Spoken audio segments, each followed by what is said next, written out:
Alright, so we're ready to make the assembly drawing for this, and it's going to look like this exploded view. We'll go ahead and look at that right there. We've already done the layout, so we'll line this up. I'm going to come in here. I'm going to go to layout here.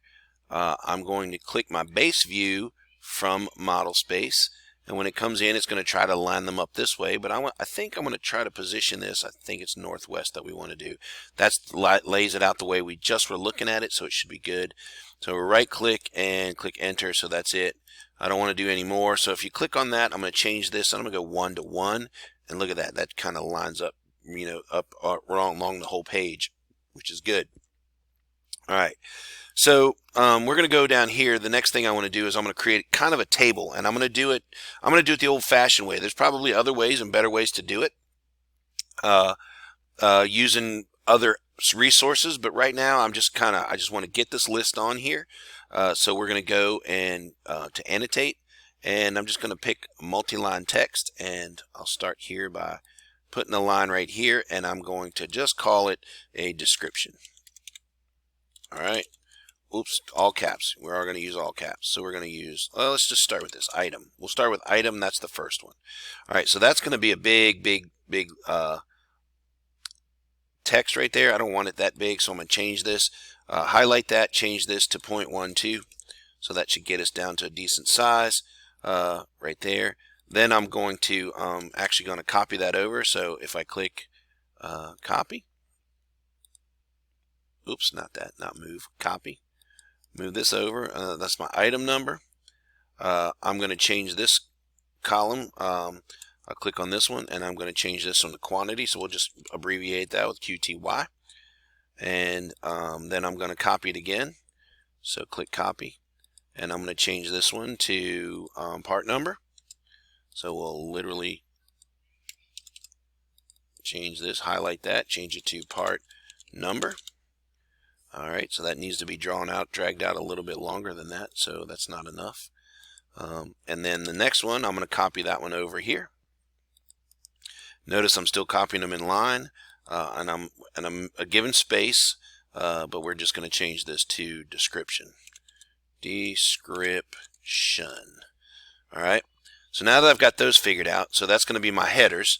I have 4 parts in there, so if I click copy, I'm going to click do a window around, or click each one of these things here. We can do a window around it, and I'm going to copy it down about that far, right? And I'm going to change this one. I'm just going to highlight that and make that number 1.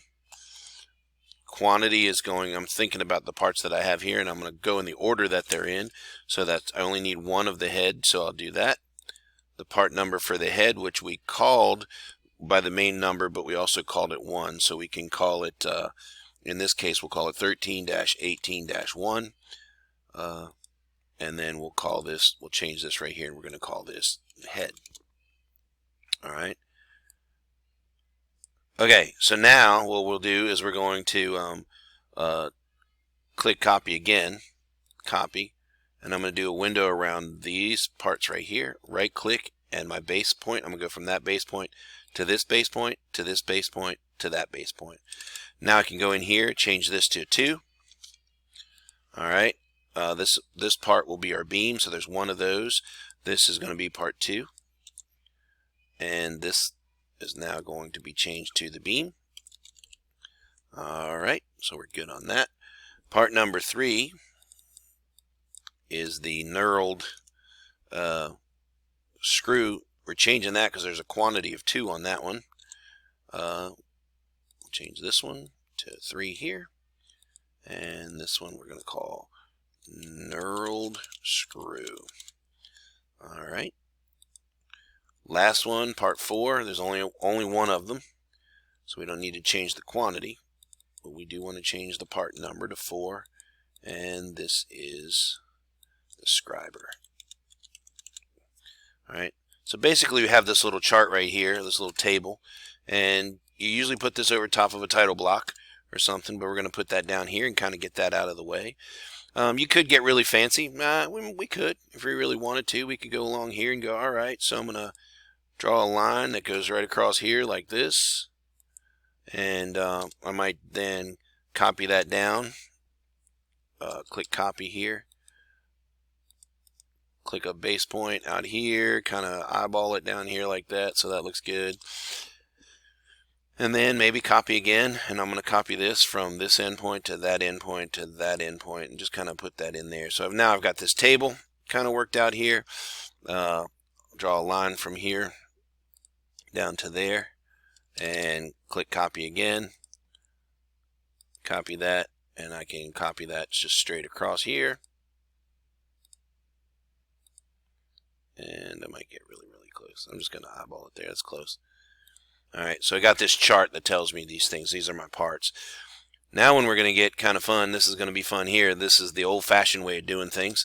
We're going to go back over here to annotate. We're going to pick a multi-leader right there.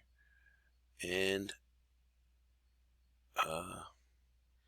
we're just going to pick a leader, and we're going to put this right here, turn my ortho off.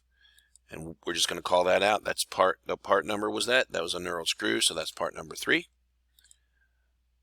This one was part number 1. Beam here, that was part number 2. We're just identifying what the parts are so we know where they go. This one was part number 3. And then the other one here, this was part number 4. All right. The last thing you're going to probably want to do is this, and we're going to go in here and try to make this look really neat. We're going to go in, just create a line that goes from the center point of that right there to the center point somewhere down here of this. So I'm going to turn my ortho on because I want it to go down to about right there. And usually what you would do is you would change this to be a hidden line. So we'll pick the hidden lines right there. So it looks like that. So that's just telling us that these two things align, and that's how they align. And you use the hidden lines to do that.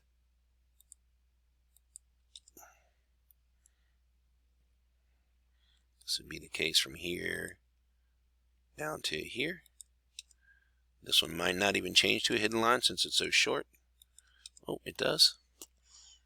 This line goes from here to the center of that. Change that to a hidden line.